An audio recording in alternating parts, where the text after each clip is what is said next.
그런데 요 만 2세가 넘었는데도 잠을 너무 못 잔다? 더 적극적으로 개입을 해서 해결을 해주시는 것이 좋습니다. 아이가 너무 밤에 놀기를 좋아해서 오만 가지 핑계를 대면서 버티는 친구들이 많습니다. 이런 타입의 아이들은 리밋 세팅이라고 하는데 부모의 제한 설정 능력이 좀 부족할 때 생기는 것입니다.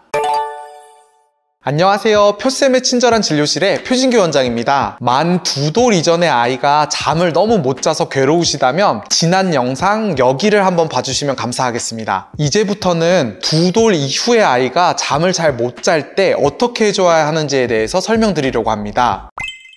예전에 어린이집 다니는 아이가 다른 아이들은 다 잘하는 만들기 수업에서 혼자만 딴짓을 하고 너무 산만하고 예민하다고 상담을 요청한 부모님이 있었습니다. 혹시 제가 ADHD인가 의심하면서 자세히 물어다 보니까 저녁에 잠을 한 6시간밖에 안 자고 낮잠도 안 자고 밤잠도 안 자려고 엄청 버틴다는 아이였습니다. 결국에 그 아이는 ADHD가 아니라 수면이 절대적으로 부족해서 낮에 집중력이 떨어지는 수면장애였습니다. 결국에는 수면을 해결해 주니까 집중력도 완전히 호전을 보였었고요. 원래는 만으로 2세가 넘어가면 대부분의 아이들이 잠을 잘 잡니다. 그런데 요 만 2세가 넘었는데도 잠을 너무 못 잔다? 그러면 오히려 2돌 넘은 아이들이 수면장애가 있을 때는 더 적극적으로 개입을 해서 해결을 해주시는 것이 좋습니다. 사실 2돌 이전의 애들은 수면에 문제가 있더라도 부모님만 힘들 뿐이지 우리 아이들에게는 큰 문제가 생기는 경우는 없는데요. 만으로 2세가 넘은 아이가 수면이 부족해져 버리면 원생활도 힘들어지고 낮 시간에 생활하는 데 지장을 크게 받기 때문에 개입을 빨리 해주시는 것이 좋아요. 만으로 2돌 넘은 아이들의 수면 문제는 크게 3가지로 구분이 됩니다. 첫 번째는 아이들이 잠은 잘 드는데 새벽에 자꾸 깨서 다시 잠을 들지 못하는 수면 개시장애, 그리고 두 번째는 아예 잠들기 시작하면서부터 잠자기를 거부하는 타입, 그리고 세 번째는 악몽이나 야경증, 몽유병 등의 타입입니다. 우리 아이가 요 3가지 타입의 수면장애를 가지고 있는지를 잘 봐주시고 각각의 적절한 대처법을 알아주시면 좋아요. 만약에 우리 아이가 첫 번째 새벽에 자주 깨는 아이라면 2돌 전 아이의 수면 교육 영상인 아까 전 여기 링크의 영상을 한번 추가로 봐주시면 도움이 많이 되실 거예요. 원래는 2돌 전에 터득해야 될 스스로 수면을 연장하는 능력을 그때까지 기르지 못했을 때 2돌이 넘어서도 누군가가 항상 재워주거나 달래줘야지만 잠을 자는 습관이 쌓이면 이런 문제가 되는 것입니다. 이런 타입일 때는 만으로 2돌 전의 아이들과 마찬가지로 잠들기 전에 누가 안아주거나 흔들지 않은 채로 본인이 누워서 잠들기를 연습하고 수면의 루틴 3-4가지를 만들어서 30분 이내로 명확하게 만들어서 지키고, 그리고 새벽에 아이가 깼을 때는 바로 반응하지 않기, 이 원칙들을 지키면서 훈련을 하시면 잠을 잘 잘 수 있는 아이가 됩니다. 다만 2돌 이전 아이에게 하는 수면 교육보다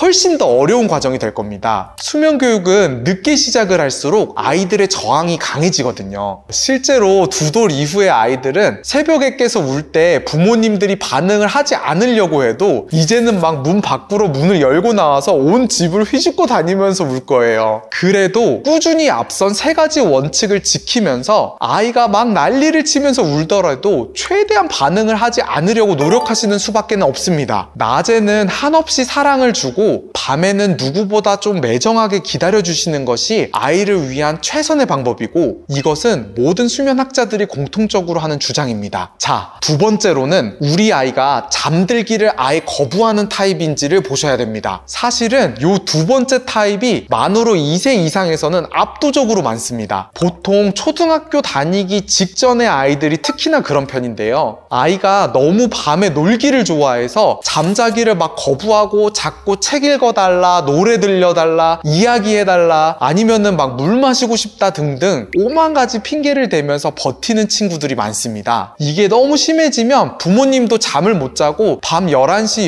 12시까지 아이들에게 막 시달리다가 결국엔 지쳐서 잠드는 일이 반복이 됩니다. 이런 타입의 아이들은 리밋 세팅이라고 하는데 부모의 제한 설정 능력이 좀 부족할 때 생기는 것입니다. 이 시기의 아이들에게 분명한 수면 규칙들을 만들고 그 규칙을 무조건 지키게 하는 것이 필요한데, 부모가 이것을 밀어붙이지를 못할 때 아이들이 안 자려고 버티게 되는 것입니다. 요 아이들은 첫 번째로 수면 루틴이 아직까지 없다면 명확한 수면 루틴을 만들어 주어야 합니다. 수면 루틴을 만들 때 팁이 조금 있는데, 침대에 누워있는 시간이 너무 길면 안 됩니다. 예를 들어서 목욕, 책 읽기, 이야기하기로 루틴을 만드신다고 하면 아이가 목욕 후에 침대에 누워서 일찍 책을 같이 읽고 이야기를 또 잔뜩 하다가 보면은 아이가 수면 루틴을 침대에서 완전 놀아버리는 시간으로 생각할 수가 있습니다. 침대 위에서의 루틴이 길어지게 되면 빨리 잠드는 것이 힘들어지고 부모님 역시 더 고생하게 됩니다. 그래서 목욕, 잠옷 갈아입기, 침대에 누워서 짧은 이야기 하나 하기처럼 침대 위에서 수면 루틴을 짧게 만드는 것이 좋습니다. 이렇게 제가 부모님께 설명을 드리면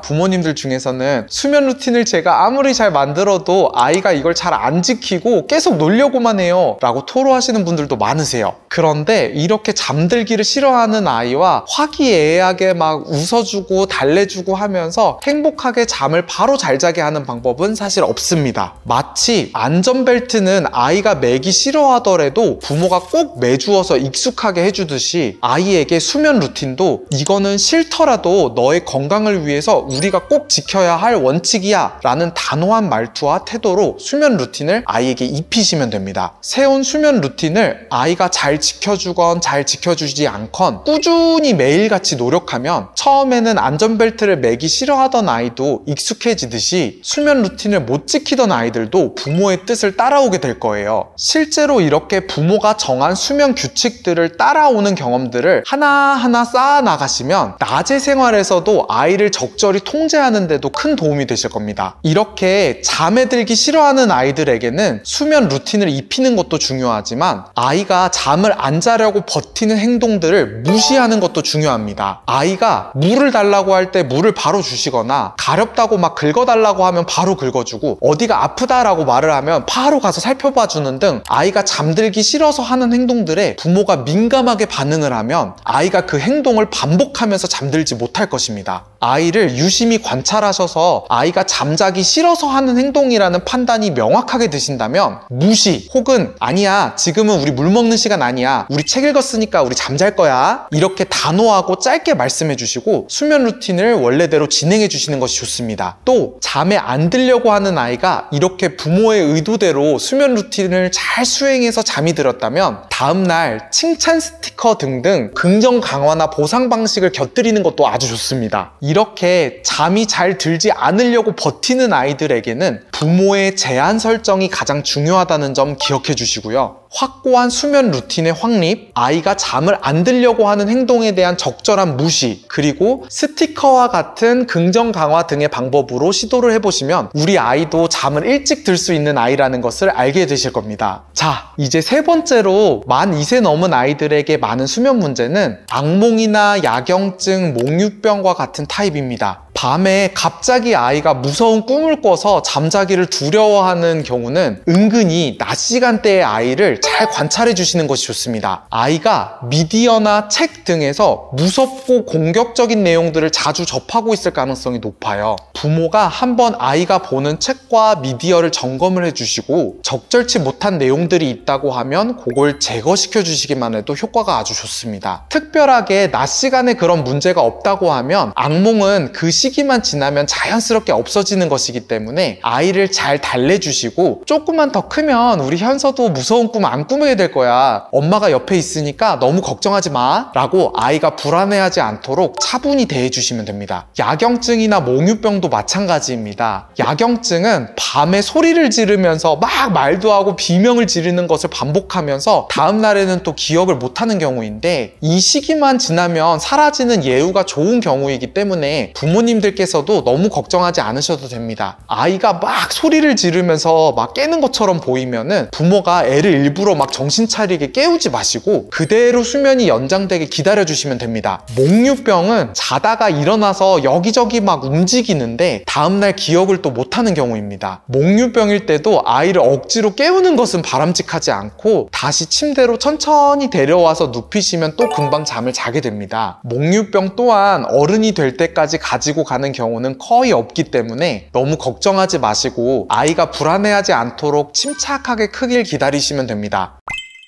자, 이렇게 지금까지 2세 넘는 아이들의 수면 문제에 대해 알아봤습니다. 첫 번째로 수면 개시장애, 두 번째로 잠들기를 싫어하는 아이, 세 번째로 악몽, 야경증, 몽유병에 대해서 설명드렸습니다.